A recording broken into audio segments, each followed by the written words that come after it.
Good morning, everyone. I'm going to mute everybody. Tina, you'll have to unmute yourself once you come on just to prevent any echoes. If you have questions, we'll make sure to address that at that time. But good morning, everyone. Welcome to May's office hours. We are small in number this morning, but that's okay because the information will be recorded. This is our first office hours in maybe I think since January, February, because we did have our conference last month and then we did have our application session. However, I want to welcome you to our office hours. I'm excited today because we have Tina Jones who will be talking to us about the Home for All program. Tina Jones has experience in the field, y'all. She worked the field just like all of us. She worked directly with the population that we're serving. She knows how to engage with people. This session that we're doing today, we have decided to make it a three-part session. Today, Tina will provide a high-level overview of the Home for All program. Our next session, the last Thursday of June, will be targeted towards your clients, the homeless and at-risk individuals. So we want y'all to make sure that your applicants who have access to the internet can join on and get the information on how to purchase homes and the assistance that we have available. And our final one, which will be the end of July, will focus on how we can use our homeless programs to prepare people for home ownership and purchasing. So without further ado, Tina Jones will talk to us about the programs. I will be working the Q&A, so if you have any questions, I will unmute your mic, but as you're coming in, I will be muting your mic. Okay, Tina, we're ready for you.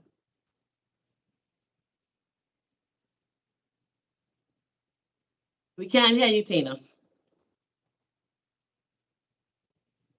Good morning. Good morning. I'm Tina Jones. I work with our homeownership program, saving homes and now helping individuals get home. In the past times of working here, it's been those dark times of working in homeownership, but this time are happy times, or at least we want to make this a joyful time for potential applicants. And usually I say when we're running up against a lot of adversaries or things that are bumps in the road, if we can't get over it as soon, it may not be our time to purchase the home at that time. So we have to recognize that and also say that and let that be a decision or something that we can relate to and tell others about it that are we working with to try to get a home. I'm gonna go ahead and get started with our PowerPoint. Let me share my screen. 1 second.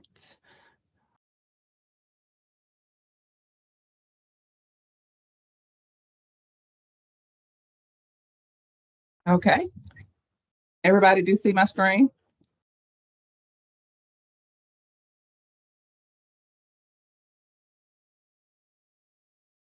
Yes? Yes. Okay. All right. Thank you, Ms. Thomas.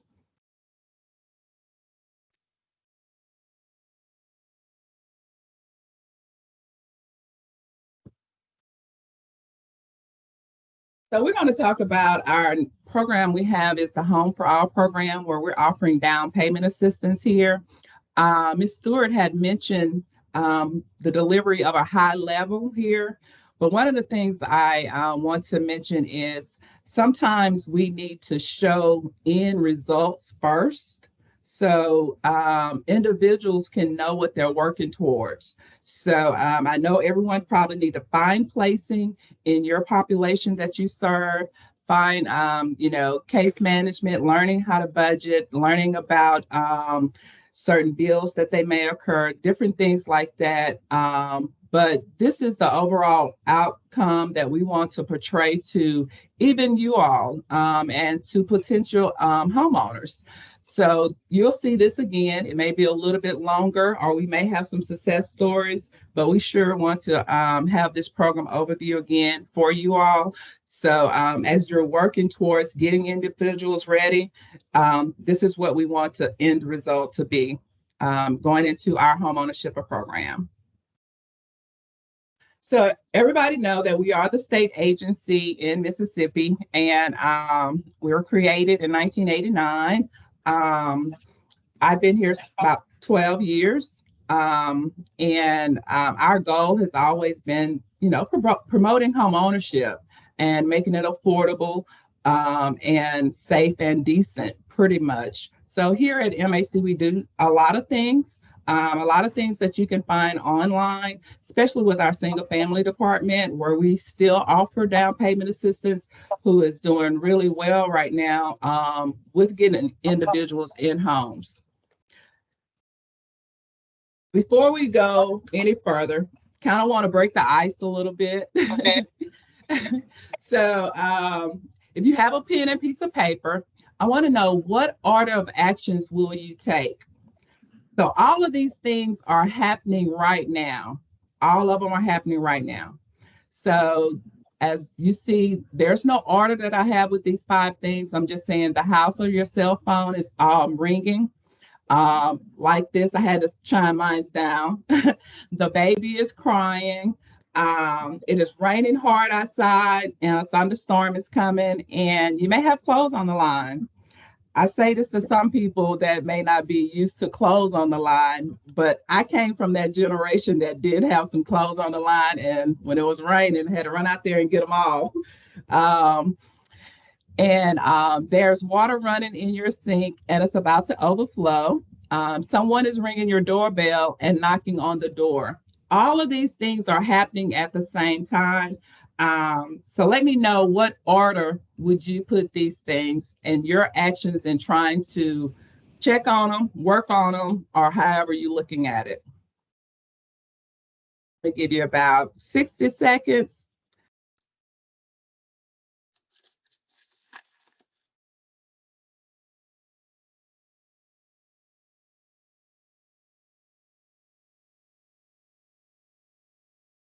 All right, I believe we're probably good, right?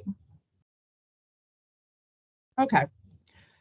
First of all, let me ask, do anybody want to share their order with us, or just share your first 2, your top 2 things? I said, and this is with some reasoning. I said number 4 first. Okay. I like that. And then I said number 2. Okay, I like that. Did anybody say anything different, or there's no right or wrong answer. It's just anybody have anything different? I put number 2 first. I can't take that baby crying too long. So number 2 is first. My house will be flooded because I'm going after the baby. All that other stuff can work. This story. Yeah, I have a daughter, but a lot of times they don't. Maybe nothing is wrong. We as mothers know a cry. We know the tone of cries to see if it's critical. Can it wait 30 seconds while I turn this water off? Yeah. Yeah. See, you try to do a little scheme and you're doing a little trick how you're doing it. Who's that, Miss Thomas? It's me. Yes. I'm multitasking all the time. So okay. Anybody else did anything totally different from the baby's crying, baby first or second, and the water is running in the sink and about to overflow? Anybody do anything different? Yeah, I did water, grab the baby, answer the door, answer the phone, and then leave the clothes. It's raining already, so the clothes are already wet. So leave the clothes on there. We're gonna wash them again. Hey, it's raining already, they're already wet, so there's no emergency here. Miss Carter, thank you for pointing that out to me. So the next time when I get ready to do another presentation and I do this icebreaker, I'm gonna say it's about to rain. That's it. You got me on that one. Thank you. But let me show you what you have said. And these are what the actions that you have chosen. This is pretty much what you said about yourself. And it's nothing wrong or anything right. It's nothing you said about yourself. Go ahead and look at those. Let me close my door for a second.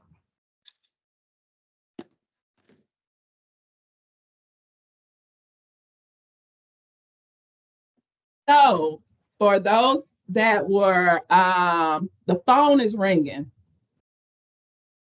I know we probably have some managers on here and some other subordinates, but with your phone ringing, your cell phone or your house phone, that is saying your job is vital to you.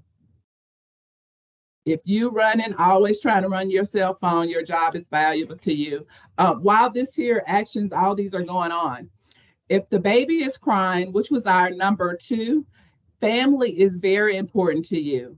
So Miss Stewart, you was not wrong checking on that baby, hearing that cry. When your family needs you, you coming. You can tell my one child is spoiled.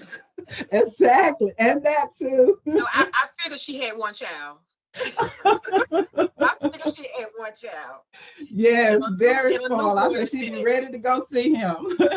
Yeah, I can. Okay, I see that now. I see why she chose the baby. And so some of you that had number 3, it's about to rain outside, a thunderstorm is coming. You have some nice clothes out there on the line and some crisp jeans out there on the line that you planning on wearing this evening or tonight. I mean, you didn't have to put them in the cleaners. It's got that sun starch. I don't know if y'all know anything about some sun starch on your jeans, but they straight. So some of you said that is last for you. That kind of lets me know how you value your relationships, your love relationship, or your love life, maybe your health and self-care. So kind of make getting those clothes off the line a little bit more important. And we also said that the water running in the that lets us know how you feel about your finances. They are very important to you. So most of y'all said that was 1 or 2. That those are good choices for you. The last one we said was knocking at the door. I think a lot of people probably said no and may have put this one forth, but it shows that how you enjoy your social time, maybe your friends, neighbors, any online activities, just your social media kind of stuff. If you're answering the door because you're letting somebody else into you, you're getting that. One thing I want to take from this here, when I did learn, I was speaking to a different population and even just individuals with homeless, as we kind of go back to this one right here. Let's think about this one for a second. When someone is homeless, what order do you think they will put things? What's the last thing? Let's say, what's the last thing that is important to them or actions they would take? Now, let's consider it now. Their current situation is homeless. We already may have kids, know our family. We may have houses, our roof over our head, or just all of the essentials and everything for them. Let's put ourselves in their shoes. What would they do? Can someone help me? I would want to know myself as well. I think that number 3 would be that first one to get is shelter, because we're looking at some people might be unsheltered. I like that. I was thinking that, and we do still kind of find that. It's raining hard outside and you have clothes on the line. But for us, we put that last pretty much, or next to last. But a lot of my point, what I'm trying to say, we have to change their mind of things. And plus, we're wanting that to be where we have first, like family and our finances. We're needing to move, worrying about your shelter, or it's raining outside, you got the clothes on the line as we're looking at it, to moving them into home ownership. So where we're thinking, we will have to be able to put them in a place where, kind of where we're thinking, where our number 1s and number 2s are at. Just want to point that out for you guys. Now we're going to do our program overview with our Home for All program. Let's see. I know there's a lot to read. I don't like to read PowerPoints, and I try to not allow other people to read them too. But, Home for All is our down payment assistance where we're trying to help individuals get a mortgage loan, trying to make that home ownership process easy for them, want to make it affordable, the mortgage loan affordable, want to make sure they're in a good location. The house has been sanitized. The house is in good standing. And what we have the qualifications as most first-time home buyers, cannot have interest in the property in the last 3 years. We do want to be able to target our program towards displaced homemakers, current renters, and single parents who have owned a home with a former spouse while married and now maybe renting or something like that, or living somewhere else and wants to go back into home ownership again. Those are situations. I know previously we find other, we go to AMI and all of that kind of stuff and trying to find home ownership. This program, we want to try to reach different audiences with this program. And so that's why we're adding those in there. That's a target for us, but we're still doing everyone else that is qualifying. But that's our target. We want to keep and say we have this percentage and we've helped this many people in these situations here. Our program is a first come, first serve application and the supporting documents. Everything needs to be provided, and eligibility will be provided for those that are eligible. While funds do last. We have not started this program yet. I can only say it's coming soon. Anybody asks me, is it here? People think June and homeownership. I'm hoping, very much hoping that, but June and soon is a little different, but they're kind of like the same for me, because that's me being hopeful and hoping we can at some time in June or the latter part of June. I will be more than happy for that. So a few program goals we have, like I said, we are offering up to the $25,000 to low to moderate income applicants. It's going to be in the form of a down payment assistance, closing cost assistance, housing counseling assistance. All of that will also be covered as well. Again, you see my word, provide these safe and affordable housing to those that are low to moderate income. That's the main goal we want to have for everyone, especially when you're looking at, okay, we're investing that up to $25,000. We want them to have something that they would like to have, not just putting someone in a home and, leaving them there and they got a lot of stuff going on. So a lot of times our program, of course, it is a HUD program, is brought to us by the Home Investment Partnership Program. Ms. Stewart also runs partnering with that program as well. We have to talk about fair housing in this program because it is a HUD program. And for individuals, fair housing is only just, the purpose of it is pretty much to protect individuals' rights to own, getting a mortgage, seeking housing assistance, engaging in other housing-related activities. I have been on 2 HEED conference. I have learned a lot in fair housing. But this program here, we want to make sure we're not doing any kind of discrimination towards anyone. And like I said, it's just open to everyone. Long as they qualify, we can have those targets. And that's the number we want to be able to show HUD that we provided this much to these individuals who normally may not be seeking home ownership. And it's not for everybody. I mentioned that before, but at least we want to have them the opportunity of something further they can look into. The 7 classes here. Let me move back. Can anybody name me 3 of the classes? Can I get 3 of the classes? I did not tell you there are prizes in here. Ms. Stewart is going to give me an address for you so I can mail out something. I just want to make sure everybody will be able to get something out of here. How many do we have? About 10 people on? Okay, I'll go. Anyone? 3 classes. I will. Religion, sex, and handicap. Okay, we'll take that. Thank you, Ms. Brown. I appreciate that.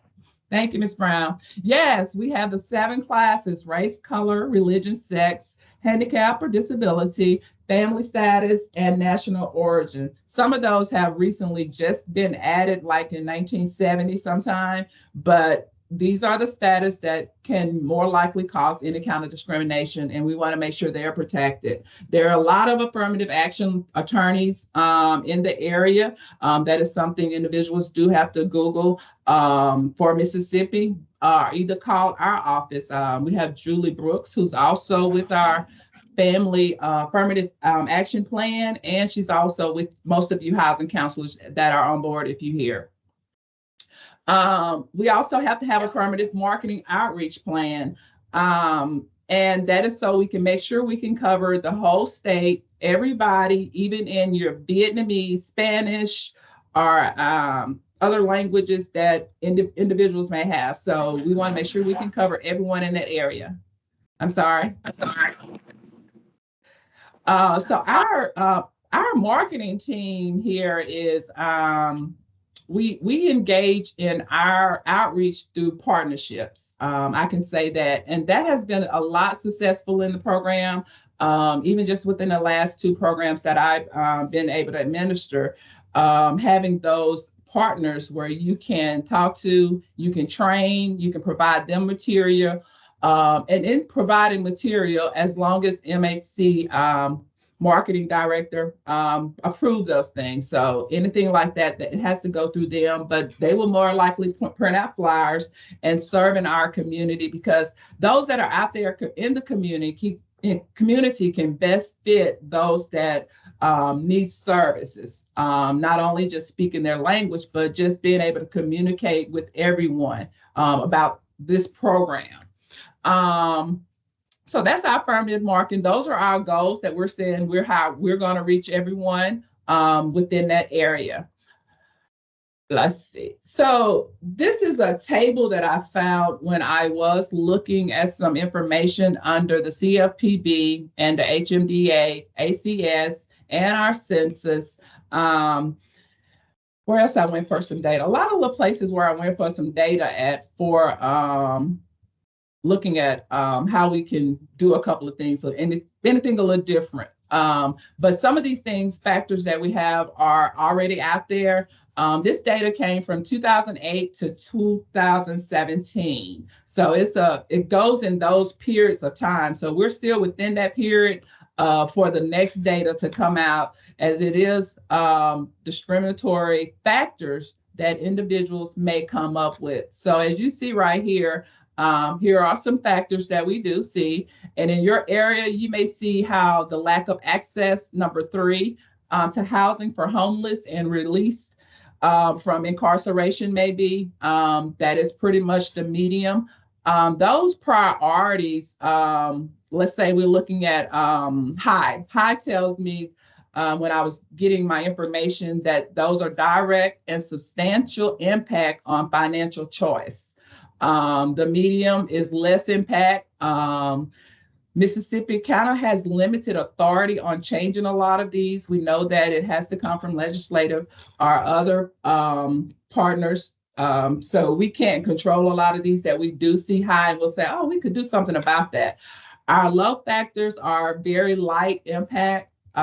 So we do have a few, no, we do not have a lot of lows, but we have some highs and we have some mediums here. So I know some we would think different now, which is within the mark where the new data will be coming out. So of course, like I said, 2008 and 2017, this data was provided.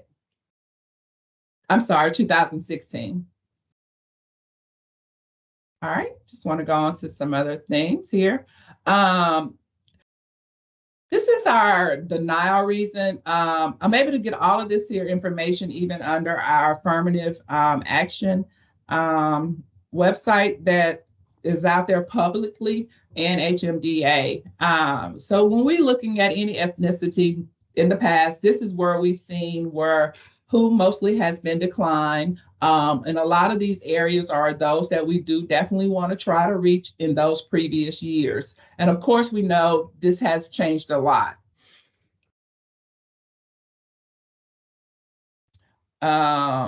This one may surprise you. These are the decline reason. So as you're looking at anybody that you may look at as maybe ready for home ownership, if you're looking at these denial reason right here, they may come into this category because we see them in that category. Individuals may not know about debt to income ratio. They may not know that 30% You have to have 30% at least of income, and your debt cannot exceed the 45%. Those are our program requirements. We'll get into that later. Again, I know we're in 2024, but these have been the reasons for individuals. These are things we want to be looking at before they go to the lender and make this number for our low to moderate income. I can see missing being a lot. Missing has 11,000. And I can tell you that because of doing the administration of two programs where you're offering up to 50,000 for to pay anybody's debt, mortgage debt or delinquency, doing forbearance or doing HUD. You can have one person that could miss providing just a utility bill on the homeownership side, and that declines an application because they fail to provide documents. We want to prevent this missing number for our low to moderate income that we're working with. And it's so ironic how this number is real high, and this is what we're targeting on. And I will show you later how we're going to do this. Okay, so we're going to go into our eligibility requirements where I say you'll need, you'll have this information. Oh, let me go here to some eligibility requirements. The income cannot exceed 80% of the AMI. That's our low to moderate. We will look at that with our income calculation worksheet and see where they qualify at per their county area and how many is in that household. We will also do our Part 5 income determination method to determine this eligibility for the program. Also, we would like all incomes that are above 18 and up to be counted as the household income. Cannot have interest in another principal residence or previous principal residence in 3 years. This has to be your primary residence, must be a U.S. citizen. The loan must be affordable and conforming mortgage loan product. Must be the principal residence, I think I've said that, and low to moderate income. Pretty much, we've been hearing all of these here, low to moderate income, U.S. citizen, all of these here. We're used to this AMI. Now we want to get those individuals into home ownership. I know we're used to some part of them getting into rent. That could be their case right now, but this is our ultimate goal. And this is pretty much their qualification. We pretty much know this already. So this is a focus point as well. This is main criteria and for some of y'all program as well. Just want to say that, let me see what we have here. The one thing is that we want a completed loan application from the lender, and it must be approved with them. They can do the credit with them as well. They will do the credit with the lender. These are some loan products that the lender will be looking at. The debt to income ratio, we're going to do 45% debt. Most lenders do have 45. I've seen where some may have 51. If that's feasible and we can find that mark feasible, or if the applicant is paying off something within 6 months or 12 months, and that may be something that is feasible for them to do with a 51%. Those are some explanations that we may be able to provide. We will have to provide because we are choosing a number 45. They must receive a HUD-approved housing counselor and go to a HUD-approved agency. We will have the list of agencies that we want to provide for them to go to. They will be throughout the whole state of Mississippi. Have a minimum 500 cash reserves. I think that is important for those that do own home ownership. I know for me, when I first moved into one of my homes, with all of them I had three. I had three. The first thing I did in each one was got blinds. And blinds do not cost $500. So individuals may be getting a used home. We don't know. But blinds was the first thing I had to have before I could even move. I didn't want no one to see where I hung up a TV at. So just to let you know, the blinds were more important, although they was not $500. But for our individuals, we want at least to see 500 in cash reserves for them. Some may be able to put down some earnest money with their lender. That's fine. It can also substitute for the $500. New or existing home located in the state of Mississippi. We would like to have a single family home, townhome, or condominium. One thing I've noticed here in Mississippi, and we know that a lot of places there are rural areas where individuals do have interest in land, and they purchase these manufactured homes. We want that to also be an option for individuals, because sometimes that's maybe all they can afford. A 2 or 3 bedroom manufactured homes. And we're calling trailers, mobile homes, and all of those because they have to be permanently affixed to the land.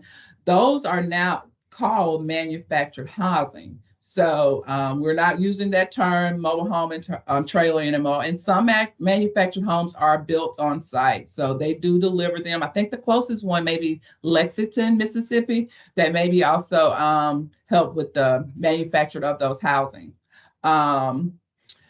I said it must be the land and all must be also within our affordability period. The cost of the home cannot exceed 95% of the area median income. We have our list for that county, what that median income is of 95%. So we will have that as far as the house goes. So we're not saying or putting anyone in a $300,000 house. And we know how inflation is right now. We know how the economy is working against us with the home ownership.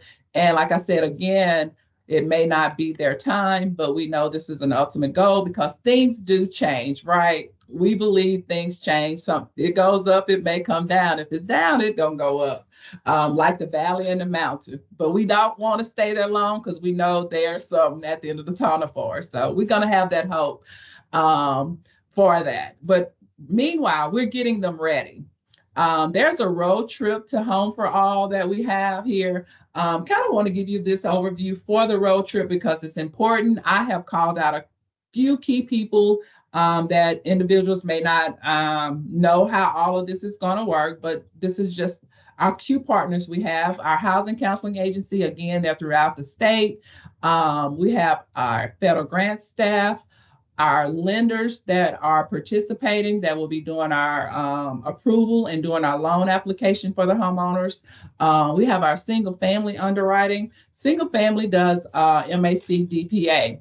So the best thing is to have single family still communicating with the lenders and having them process this DPA as if it's a single family, because they are our underwriters. They do the closing of getting those documents.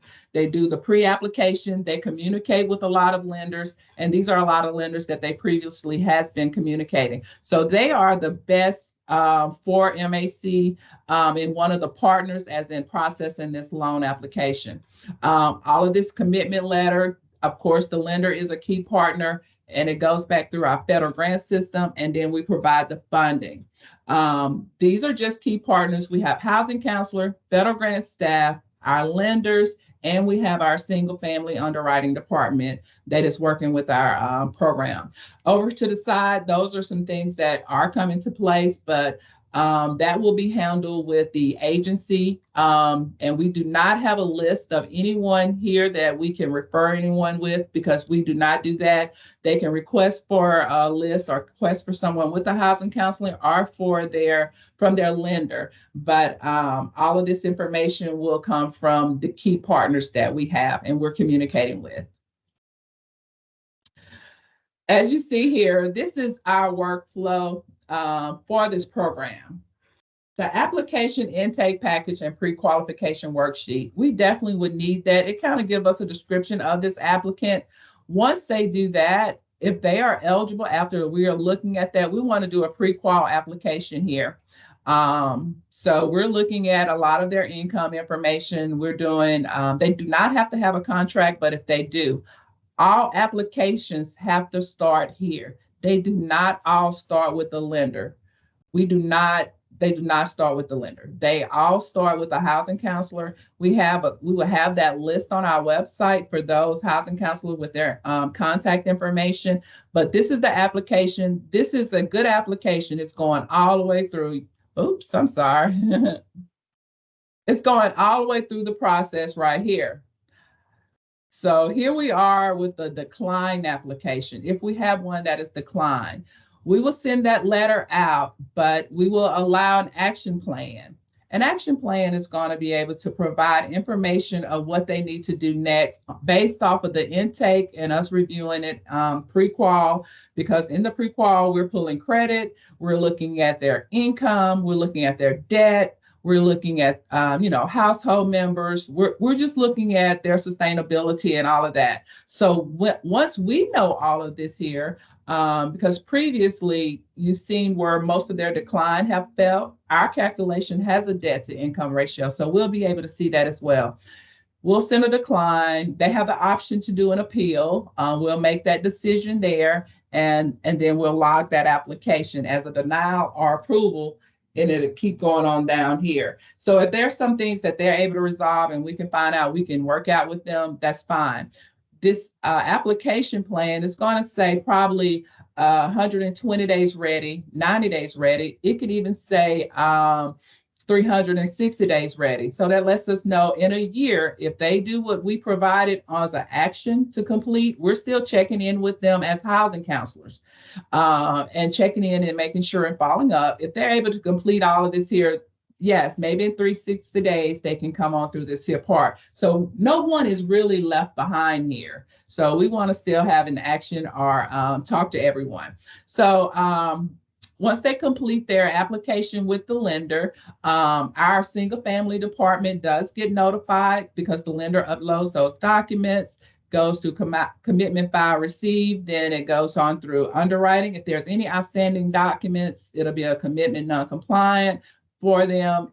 Underwriting home for all in single family, this happens, and we're also reviewing it as well. It goes to lender conditional commitment, closing docs. And as you see, we go ahead and send, I'm sorry again, trigger happy right there. We go ahead and send it off for a review, and then we close it out.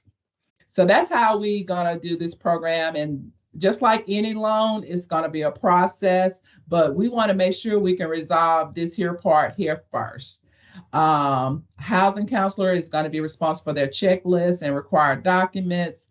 They're also going to be available for technical assistance if they have any questions.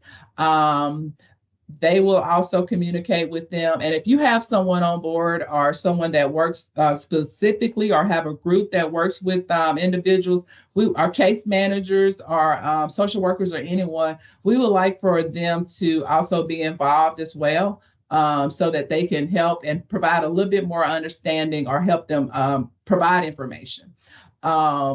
Federal grants here, throughout this whole process, we're able to review everything throughout the whole process, checking where we're at. So that's what federal grant will be doing. Also be checking the property eligibility as well, if we have a contract at that time. Home for All is going to be used for down payment, reasonable closing costs, and principal reduction. I would like to do that order because we want to make things affordable. We know down payment is usually required, whether it's a FHA or conventional, down payment is required. Reasonable closing costs, we want to make sure that is affordable and we can cut that down as well. And also, if we have anything left up to the $25,000, we can do principal reduction. And that's another way to also make it affordable. With down payment, there are other programs that are available. Even if you may be offering something for down payment assistance, or if there's Federal Home Loan Bank of Dallas, it cannot exceed the 50% of the purchase price. So if the price of the home is $100,000, we can't offer $51,000 in down payment assistance. So that is very important to know that as well. So we do a subsidy for down payment, so we would know what down payment assistance they would be getting. If it's only ours, that's fine. If there's any more, we definitely would like to know that as well. Or a subsidy from USDA. There's a retention policy that we do have while they do purchase the home, and it begins once they sign and close on all the documents. That period is during the time of 15 up to 15 years, and that's saying if we provide, I'm sorry, less than 15,000. If we provide funds less than 15,000, it's a 5-year affordability period. Anywhere between 15,000 and 40,000 is a 10 years. What this affordable period is, it is for us because we're putting a deed restriction on the property as a soft second we will provide. It would also let us know if there's a sale, refinance, or foreclosure, all of that information, because it's going to go as a second under your first. And anyone would want to have that because we are investing. We want to know what is going on with this home. So we're offering up to the 25,000. So it's important for us to have a deed restriction on this property. And we have some things behind our affordability period. Why a homeowner is in the 5-year or the 10-year. There are things that the interest rate may go lower, may want to refinance. We can still subordinate and go back second. We'll look at a lot of things as far as keeping the home affordable and what choices are making according to the economy. If the interest rate is going and that's going lower, and that's something that can happen, we will also work with them. Our goal is safe, decent, and affordable. Our next slide is housing counselors. This is a very important piece right here because that's the first person that they will reach out to or they will communicate with, are the housing counselors. I love housing counselor. As Ms. Stewart mentioned before, I started working as a housing counselor, and I love being a housing counselor or helping individuals get to where they need to go and reach some goals. So a HUD certified housing counselor is a housing counselor who has passed the HUD exam, and also they work with approved housing counseling agency. So they're going to be our main focus here. And it's not as if individuals can't get the home buyer certificate from online. A lot of these things has to be approved by us, and we prefer our own housing counselors because we are reimbursing them for the certificate. And some certificates have a fee, some are free. And for this one, there's no pay on ours. So we provide everything here. So we want to be sure that they go through with our housing counselors. If there's anyone else, that would have to be approved. So just want to make sure we're doing that. I have those that are listed. Also with our housing counselors, they're doing the 8-hour homebuyer class, and it's required is everyone that's going to be on the note and on the deed. We want to make sure the whole house is there. I like to say the whole house because I wish we can have a many children, 13-year-old children, so they can learn some parts of home ownership, especially when you're talking about budgeting, because you have children coming out saying, "Ma, I want those new Air Jordans. Can I get it?" And you're over here like, "I'm trying to buy this house. I ain't thinking about no Air Jordans." So we want to be able to, kind of have that communication with family. If they kind of know what's going on, they can kind of say, "Okay, I know I can't be asking for that now because Mama trying to get this house." And if we're not communicating, it'll cause stress, anxiety on us because we're trying to get this house and we have this going. So it has to almost be a family affair. Just not telling everything, but just kind of letting them know this is what we need to do. Our online classes are in groups. They're mostly face-to-face. Of course, there are some online that we have allowed if we have to have it with our housing counselors. For those that may have suffered any kind of elderly or disability or anything that may prohibit them from attending a class, we make accommodations for those as well.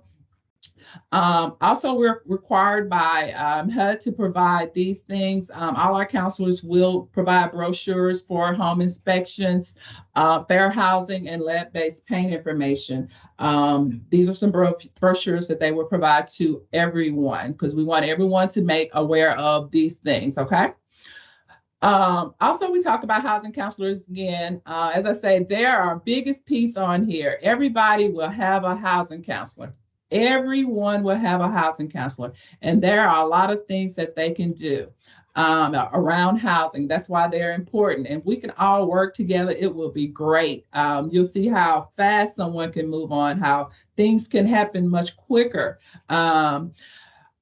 Anyone that does not make the list of being eligible for assistance, like I said, they get a credit action plan from the housing counselor. And we want it to lead to goals because we want to be that program that no one is left behind. So we want to be able to say, here are some things that you can work on. And it may take this long to get there, but please try to be working on it. Be seeing this here. Let it be in front of you so you can know what's going on and have some goals. We want them to have time sensitive with our unsuccessful applicants because this cost is pretty much not under here with our housing counseling, but Julie Brooks, who works our comprehensive housing grant, they may be able to file those costs up under that. We're paying those housing counselors that flat fee once they have an approved and a closed applicant. So also we want to make sure they're keeping their documents like anything with our HUD documents, at least for 5 years if they have any. Also, we will be making some site visits, making sure that they're doing what they're supposed to be doing, and also attending some homebuyer classes. Hopefully we'll have some on our site when you go to have our marketing team put out some classes that will be available for those. Also, we'll have this mailing list. We'll put out the nearest classes that are available with our housing counselors as well. Counseling checklist. If you're looking at this, it is pretty much how many items? We have 16 items here. Checklist is important because we want to make sure we have everything available. Intake application, copy of social security cards and driver's license, 2 months of pay stubs, a verification of employment, 2 months bank statement, most recent credit report. And that's something they can pull with the housing counselor because we're looking at here, housing counselor needs to submit all of this here information to Home Court so we can have review. This is their application information that we would need all together. So by any chance, you're looking at this, do you see anything that a lender would need also?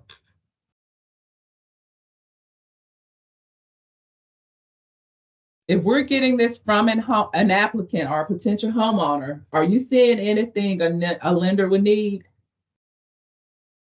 And let's say we have this one already approved, they're eligible, and they're ready to go to the lender. And some things such as a copy of the social security cards of everyone in the household is important. The driver's license, lenders are going to ask for that. Of course, most recent pay stub, verification of employment, bank statements, awards letter, copy of all of that. And plus we want to be able to have our welcome letter and our approval letter, pre-eligible letter for our program with the homeowner. We want to have the homeowner have this information in a package. Of course, the lender is going to have other documents, but if we have these documents already up front with any of our potential applicants, when they get ready to go to the lender, they do not have to scramble and try to find these documents. We want our housing counselors to have this package already ready to go of some of these documents and every information that they need. Why do you say that, Tina? Because when we did the data analysis from 2008 to 2016, the highest number that was almost 12,000 was what? It was, I don't know if anybody said it, but it was the missing documents, right? So it was the missing document. It was almost 12,000 of missing documents. So one of the ways that we can prevent that, if as housing counselors, we can go ahead and have those documents, even just you as a partner or working with these individuals, if it's some way you can have those documents, that would be even better, or help them get those. But this is the package the housing counselor will be working with and trying to get those documents over. And it'll make it even much easier as well. This is a little example of a house that I had did. Of course, we know this house is not 80,000, but wishful thinking in our head, something that I kind of want to show individuals how we're looking at our pre-qual. We know the annual income for this individual, I think her name is Maria, and it's 35,000. Monthly is 2,900. She have a total debt of $550. She's single female. This purchase is 80,000 listed with 3 bedroom, 2 baths, and 1,500 square feet. This is a house that she's telling us she's looking at. Some individuals may not come with a house, and it's okay. You can come with 3 or 4 houses to a housing counselor that you're looking at and you have your mind on, and that is totally fine. But we want to be able to look at what they're really looking at and kind of coming up with or reviewing our pre-qual to see how far they're eligible with things. Of course, oops, I'm sorry. Let me go back. I tried to scroll that. Let's see. It wouldn't do. Anyway, this is, we have a loan officer here working at MAC in single family. So we're looking at the home eligibility. It's 35,000. So when we say home eligibility, we're looking at all of the income. One thing I said for her demographic, she is single and she's a female. So this is everyone in the house 18 and up. This is home eligibility. This is the amount that we will take right here. Being that she's the only person that is in the household, this is the underwriting number we would take right here, which is the 35,000. It would be the same. So if we have 2 or 3 people that's living in a house that may be 19 and they have their income and it may be 45,000, we can only take who's on the mortgage note. We cannot take anyone that is not on there when we are doing the underwriting, okay? But this is just for home because we have to take the household income. We're looking at also her monthly income. We said her existing debt. Remember, our ratio on the front end is going to be income. We're saying you need at least the 30% income right here. And debt, we will allow up to 45% right here. And we know we have a lot of debt, so we may find that number kind of high, and we'll fluctuate with that. So the housing payment here before any debt is $875. Total debt she has is 13, and you see her other numbers right here where she fell in at. So she qualified with our information right here. So this is just a sheet that housing counselors will be looking at. We want them to kind of look at the property if it's already out there, their taxes and insurance. If there are any HOA fees or association fees, we want that on there. Estimated of the taxes and insurance available and the principal and interest and mortgage insurance. We want to add a couple more dollars, or we want to see those numbers a little higher. And I say that because of this right here. As soon as you close, 2 months later, we find homeowners calling or wanting to know, my mortgage payment has went up. Why? Yes, they have did an escrow analysis and they found out the true value of your insurance and your taxes. So this is how much you will have to pay, or otherwise, when it's time for us to pay it, you're going to be short.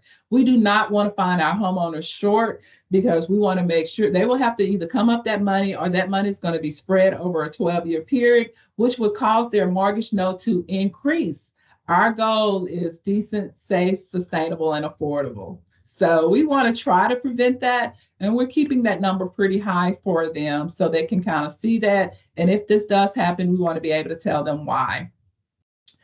So, oops, I keep going back to that. I was trying to show you something here where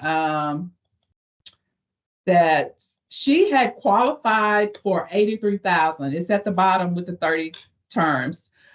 She qualified for 83,000. And with the, let's say up to the 25,000, she was able to get at least $100,000.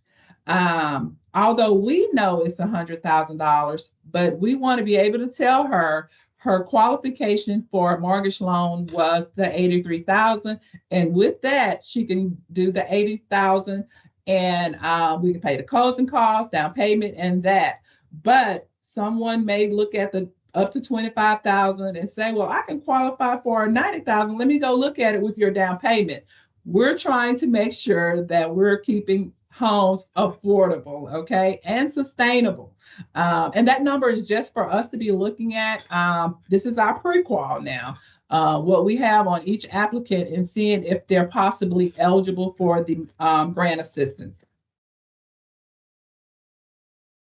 So like I said, our single family and the lenders has a relationship where they will be working with. Our goal, where we're looking at their loan as they're providing that for our homeowner, potential homeowner.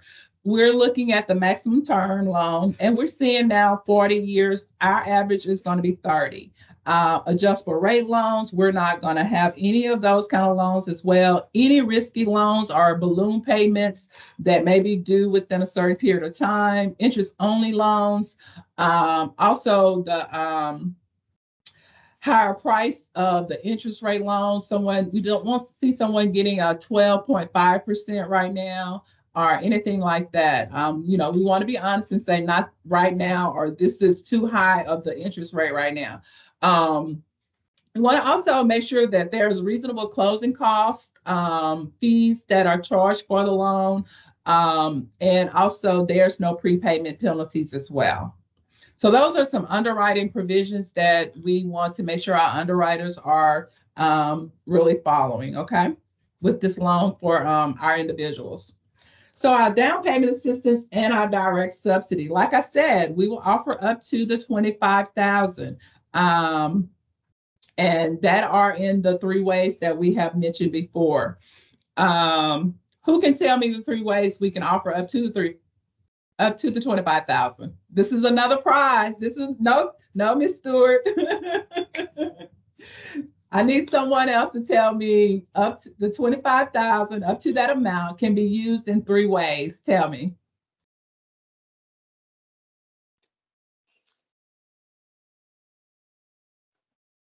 Oh no. Ms. Thomas, you got it. Let me know what 3 ways we can use that up to $25,000 for an applicant.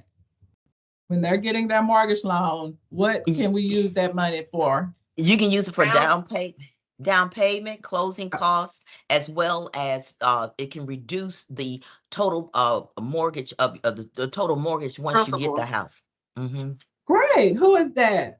This is Miss Ross, Patricia Ross. Okay, thank you so much. I appreciate Miss Ross. Miss Stewart got your information for me. Okay, we'll give you a prize. Okay, thank you so much. Mm-hmm. So we said already those 3 things they mentioned: closing costs, down payment assistance, principal reduction. So those are 3 ways that, mentioning down payment assistance first as well, that are up to $25,000 can go towards. We will also look at our layering of subsidy that will be provided to make sure that we do not exceed the 50%. We will determine the eligibility as far as the grant at MAC. So, the grant calls for an approval. That is first with the housing counselor. We'll have them there getting that. After they receive that approval letter, okay, you can go with the lender.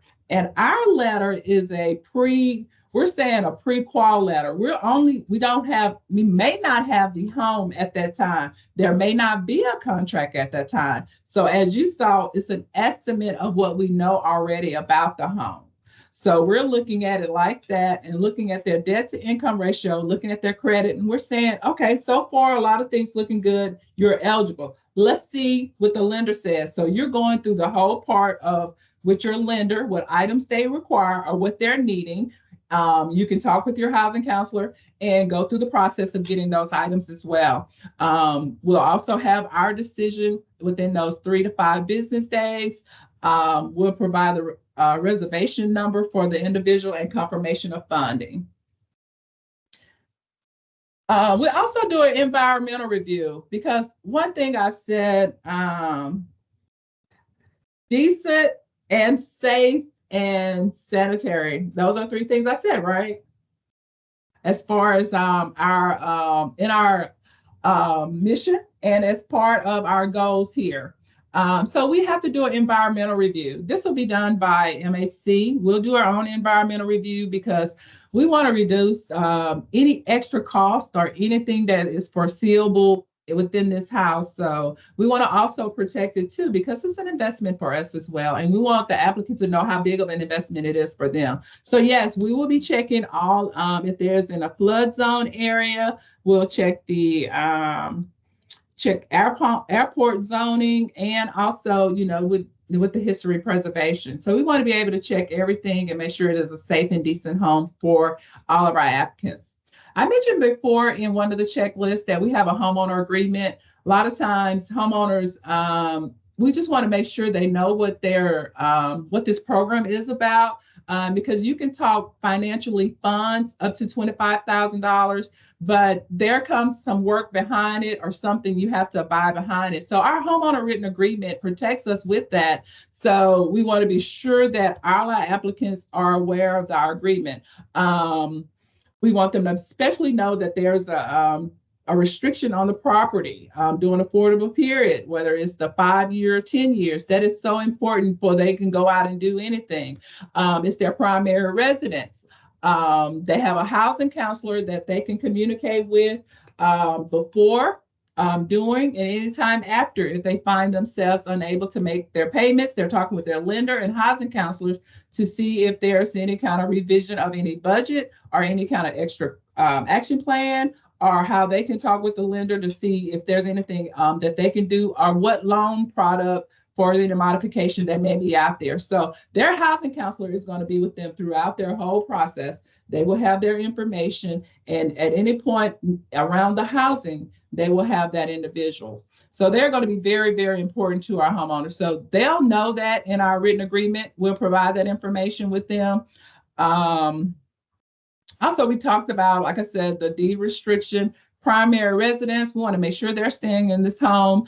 If there comes a time where there's a subordination, the length of the time that they stayed in the home, we will provide a prorated amount, because the loan gets forgiven as long as they stay in the home during that affordability period after those years. So 4 years can be forgiven and they can have 1 more year left. So we will calculate that if there's something else that is needed for the homeowner, as in, you know, providing, getting a refinance. So we have that available if that's their choice. A couple of other things, we also know that we do not pay liens and judgments or any debt collection. And a lot of times we see this even on our credit report, because like I said, there's going to be a relationship with the housing counselor and the potential homeowner. And, you know, these are some questions they may just ask or something. Can we pay off those kind of things? But no, we've already mentioned, I believe it was Miss, what was that? Was it Miss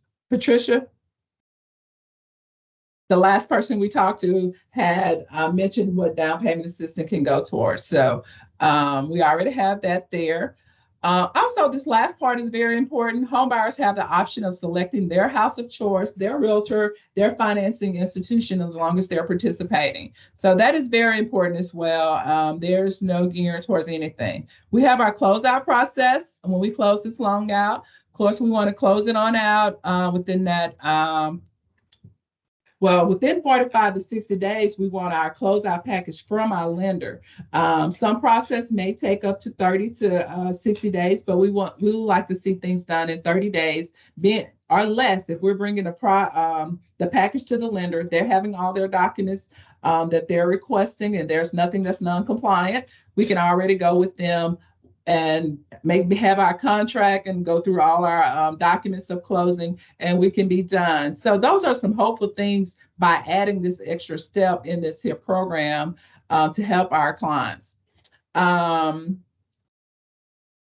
We have some failure to submit packages or failure to provide packages during the requested time. So we have a time that we want to close out our program. So just like anything else, we have those policies and guidelines that we like to have as well. And this is pretty much our checklist. What we have, like I said, we will have a first and a second. MAC will hold a second as our deed restriction. So I was kind of bored last night Y'all please forgive me. And I kind of did a little drawing. Y'all see it? So for individuals, has everyone pretty much heard of a person-centered plan? Yes? Yes. Okay, good. So I have some experienced people here with me here. So not all applicants will have this or homeowners, but everybody in their work wants to have some kind of success story, right? Want to be able to see that there is something that you're doing correct, there's something you're doing right, or there's somebody's benefiting from your good while you're here. So a person-centered plan, we want to be able to have that with individuals that are influenced by this applicant or he have an influence from. So individuals will consist of us as well. Any kind of assistance they may have, family that they may have, friends that have our mentors, home assistance care, somebody they may have, or we definitely want somebody in the community. And I say that because we're putting them in the community. If we can have a neighbor or someone there, because we don't want individuals to be put out somewhere and we're like, you're on your own. And in this person-centered plan, we're going to be able to plan some goals with individuals while they're here, with their social worker. We want to link them up with other resources that may be able to provide. When does the community truck come through? Or, different things like that, so they can be aware of it, especially transportation, because they're moving into an area. It may not be within the city limits, but they need to know anything about transportation. So doing this person-centered planning, we're not going to leave anyone out there trying to defend for themselves and trying to know where things are. We will be able to create items for them to have goals for, and also things that they can try to implement for themselves, and also things that we will have for them to do and come back and check and see the progress of it. So this is person-centered planning that we're looking at for some of our individuals that we will provide once we have our program up and going in June or soon. I think I said soon, right?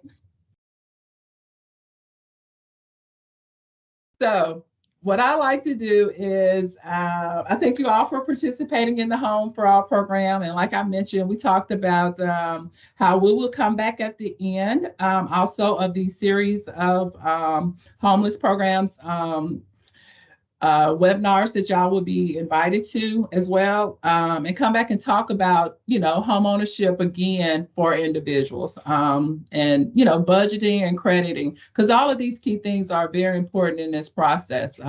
We say it's a dream, but we have to also make it a reality. So we have to actually be looking at what we have in front of us and say how this can be that dream. So you have my email address. We do have a Home for All email address if anyone needs to send anything there, or if you have any questions. But I am going to turn it back over to Ms. Stewart, who will also be, she's our moderator for if y'all have any questions, okay? Thank you so much, Tina. That was a lot of information. I wrote down so much stuff. Just a reminder, y'all, next month, that's going to be the last Thursday of next month, going to be June 27th. Our office hours will continue on the same path for home ownership, but we want y'all to invite your applicants.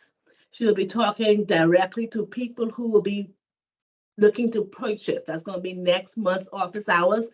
We want y'all to invite your applicants, email them the link, text it to them, however they can get aboard, those who want to look into home ownership. And then in August, we'll be looking at how you can prepare someone in your homeless program to move forward with this. And I'm hoping, fingers crossed, that by our June session, we will have heard that you do have the program available, and we can start putting in applications. Our fingers are crossed for that, Tina. Okay. But once again, June 27th, we want our clients to participate.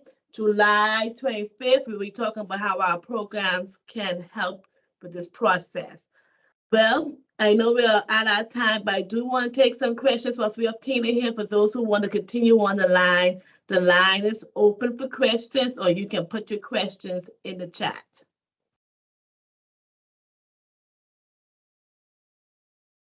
If you don't have questions, I will ask Tina all the questions. So, well, Tina, I have a question while they think about it. Okay. We have 3 ways that the $25,000 can be used for our assistance.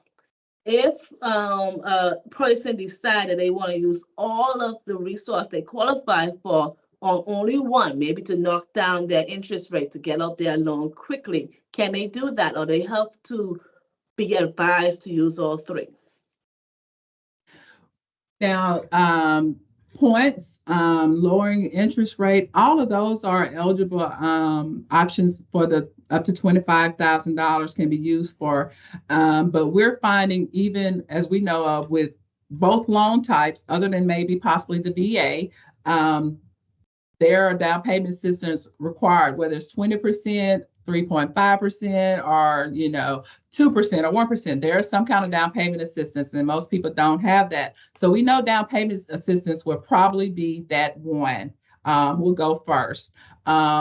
But when looking at affordability, even before we do the principal reduction, yes, Ms. Stewart, that is something we will look at and see in talking with the lender. Can we buy down the interest rate or points for the applicant? So we would definitely look at that as an option too.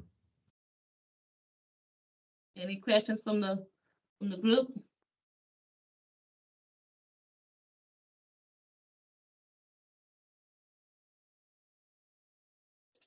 All right, I got one more question. Okay, go ahead, Ms. Thomas. No, I was just saying I don't have any questions.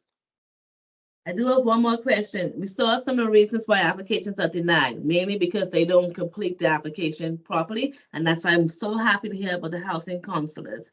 But the other question I have, the population we work with does have sometimes they have a bad credit score. They've been in and out of homelessness, in and out of evictions. Do we have to be in a certain credit score range to be approved? So your lender will have that credit score that they may be offering. We have seen where some has been low as 580 with a credit score. But for us, I know people will look at us. The lender may offer the loan quicker than we probably will, because our goal is affordable and sustainable. So we are also looking at that credit, because credit does tells us a lot about ourselves. So, and we don't know when the last time individuals may have pulled a credit. So we are definitely will be looking at it, and we'll take in consideration what the lender's credit score is versus what ours is required, and provide some kind of explanation of why we did accept that, or what kind of plan we have for this applicant in paying off to get that credit score higher. Or we're saying, is this person going to get a second job to increase their income? So there are 2 things that must happen when we're looking at those credit scores and trying to make it go higher. But yes, Samira, we will consider those kind of things as far as the lender standards, what they have. Taisha has a question in the chat. To be certain, who do we submit the application to? Will it be submitted to the lender, or will the applicant apply directly through MHC? Okay. So there's 2 parts. When I said you will first go to a housing counselor. Everybody must go through a housing counselor. All potential applicants, homeowners, everybody must go through a housing counselor. We will have that list for everyone. So once they go through the housing counselor, we're looking at them being eligible for the grant up to the $25,000. That's what we're looking at eligibility for. Now, after we look at it and say they may be eligible for the grant, or they are eligible for the grant, we will have that package of documents that we said for them to go to their lender. So while they're going and communicating with their lender and doing their loan application with their lender, they are still probably talking with their housing counselor and they're going through maybe needing everything, but their lender is communicating with this applicant as if with any applicant they may have in their portfolio. So they're talking to the loan processor and whoever's working with them and getting their documents and everything. That's all with the lender. We're still back here looking at different things until we get contract or we get information for the house between us and the housing counselor. So it stayed dormant till that time come until they have everything complete with the lender. The lender will initiate a reservation number if it is eligible, if it is pre-approved with the lender. So that's how we would know. They will initiate, same way with single family, lenders always have been doing. Once the lenders say, oh, I got a great loan here, they'll go into their system with single family. Single family and the lender communicates as in the documents requirements that they normally will provide. And they will also be looking at our income eligibility with our grant. So all of that will take place in the loan process and the closing with single family and the lender. So just like normal, the lender will be communicating with that applicant. They'll also have the housing counselor information because we know how sometimes how miscommunication or individuals did not miss a call or something or email. And just for clarification, when you say single family, you're talking about the group at MAC? Yes, MAC single family. Okay. Okay. And then we had, I think Patricia Rossi was getting ready to say something.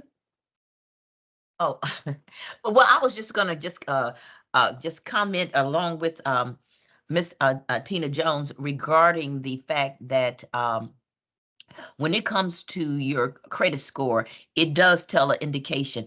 And I realize, I tell people, trials of life come to everybody, but the consistency, even in homelessness, it's gonna indicate where you're at and what you're doing. So the bottom line is that teaching individuals the importance of your, I call it a report card, and learning how to manage money, stay out of debt. And that's the biggest thing a lot of people do, because I've seen it over all these years. A lot of people will have a tendency to, when they know and think that they're getting ready to purchase a home, they'll get out of debt. But then when they get through getting the house, they full of mess. They got all this junk and they can't, and and it's sad because that's where it is so important in teaching clients in that literal coaching, because it's not about just getting the house. It's about what you do afterwards and learning not to purchase everything that you think you want to get, but learning the importance of building and saving and really, I tell anybody, stay out of debt. Anything that you can't see, that even though you want to get it, you have to set up a plan in terms of how you're going to do it. And if you had to, even if you had to charge it, you better make sure when that credit card comes in, statement comes in, you got the money to pay for it. If not, you need to leave it where it's at. You're right. I'm glad you gave us that statement out, because somebody need to hear that. It's called celebratory debt. We do it every time we do something big. We buy something else to go in debt. Steve Pickett had a question inside the chat. He says, how do you want local nonprofits to help? Do we generate leads for MAC or just referrals, or is there a program for staff to be a part of to help with this resource get to the community? So if you saw on the last thing, the partnership that I'm kind of looking at and helping with this is because of the different populations that we're looking at. We want to be able to capture that population that you work with as well. So we will have you on our list of any marketing materials that we may have, or any specific documents that you may have, or any brochures or flyers or information that you may have where they may have questions. So we want to put you manually in our system, so we know that we can reach out to each individual and be in our partnership. And the main thing I said is the outreach of marketing is very important for us. And I know you may have some that are in shelter, some that may be maybe in renting. And that's a lot that is important. I was trying to look for some data versus home ownership and renting right now. And as we all know how the rents has went up here in Mississippi. One thing I was looking at, Mississippi was ranked number 5 in most, the highest rent within the nation. So, you know, and we know we can find some mortgage loans that are more affordable, but we want you to be able to reach your community, whether it may be the, you know, anyone that may be disabled or something. We want to be able to reach those. As we mentioned before, I did work at USM, and I remember my second loan I did in trying to qualify someone and getting them ready for mortgage. Social Security check was $735. That was the only income that they had. And I was like, there's no way I can get them in home ownership. No way. And y'all know what had happened? That's right. $735. Of course, that was a long 20 years ago. But I know even now certain things can happen. We don't want to have that doubt, you know, within ourselves, but we definitely want to have that as something that a goal that they can look forward to. But y'all have my email, and you also have Ms. Stewart information. I'll be glad if y'all send me your email, and we can be sure to keep you in contact with things that's going on. Even if there's another Zoom that we have, we'll continue providing updates with our Zoom. So yes, please share. We would love for y'all to join and be a partnership with us. Okay, now Ms. Cartwright asked, and I was going to ask this question as well. Where can we get the housing counseling list from? Where will we find that? We will provide that. We're waiting. We have some now throughout the state. So we're waiting to get at least 2 more, but we already have 5. That list would not be public until we know we are starting the application date. Gotcha, that makes sense. And finally, if you're lucky enough to have Fred on your list coming up soon, he will start bringing over flyers. We will also send some flyers via mail so y'all can get this information out to your applicants. Next month, I want to see this line fill up with clients, people with lived experience, people who actually want to purchase housing coming from homelessness. The greatest success story we can have through our programs is someone coming from homelessness into home ownership, getting that, growing that wealth in their family, growing that sustainability in a house that can be passed down to the next generation. So please join the call next month. I will always send you all emails about updates. We were looking to hear from you, Ms. Jones, about this program being launched in the next. Yes, just let me know. I'm excited. All right, thank you all so much for your participation. And if you have additional questions, I'll make sure you all have Tina's email address, and feel free to call me or email me as well.